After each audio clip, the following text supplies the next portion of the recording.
একাধিক প্রশ্ন উঠছে।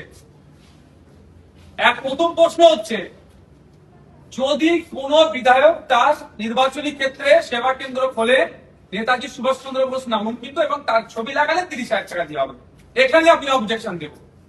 এই যদি খুলে মানে সরকার নোটিফিকেশন করুক, গেজেট করুক যে খুলতে বাধ্য, তার ছবি রাখতে বাধ্য, এটা আমি বলবো একদম। দ্বিতীয় কথা হচ্ছে যেভাবে বাংলায় সারা দেশে আজকে চর্চা হচ্ছে নেতাজি সুভাষচন্দ্র বোস দেশনায়ককে নিয়ে, স্বাধীনতা সংগ্রামের উজ্জ্বল জ্যোতিষ্ককে নিয়ে যে বাজে টিপ্পনি কেটেছে, বাজে মন্তব্য করেছে, তার মৃত্যু নিয়ে বিতর্ক তৈরি করা, তার অবস্থা নিয়ে বিতর্ক তৈরি করা, তার স্বাধীনতা সংগ্রামের আত্মত্যাগকে নিয়ে বিতর্ক যে তৈরি করেছে, আজকে চর্চা হতে শুরু হয়েছে, সারা জায়গায় চর্চা হচ্ছে। আর কারা বিতর্ক সূত্রপাত করেছে? বিজেপির এমপিরা, রাজ্যসভার এমপিরা। একটা এমপি পুতুম বলে চুপ করে গেছে, অপর এমপি এখন কন্টিনিউ চালাচ্ছে, তার মুখে লাগাম পড়াতে পারছে না। আমরা আশা করব যে সরকার পশ্চিমবাংলায় চলছে তথা বিজেপি সরকার, তাদের এমপির মুখে লাগাম পড়া আগে। দ্বিতীয়ত, বিগত দিনে যে বাজে মন্তব্য করেছে তার বিরুদ্ধে আইনত ব্যবস্থা গ্রহণ করুন।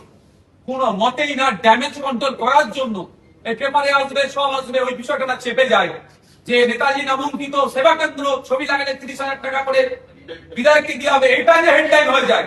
আমি অনুরোধ করবো মিডিয়ার ক্ষেত্রে, নেতাজি নিয়ে কারো বিরোধ থাকার কোনো কথাই নাই, যে অন্তত এটা বেশি বেশি হাইলাইট করুন।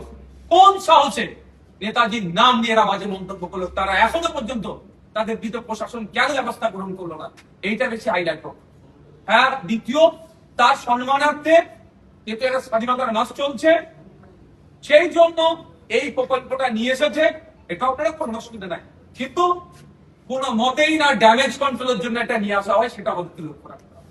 আমার অবস্থা একদম স্পষ্ট, যারা বাজে মন্তব্য করেছে তাদেরকে দৃষ্টান্তমূলক তাদের বিরুদ্ধে ব্যবস্থা নিতে হবে।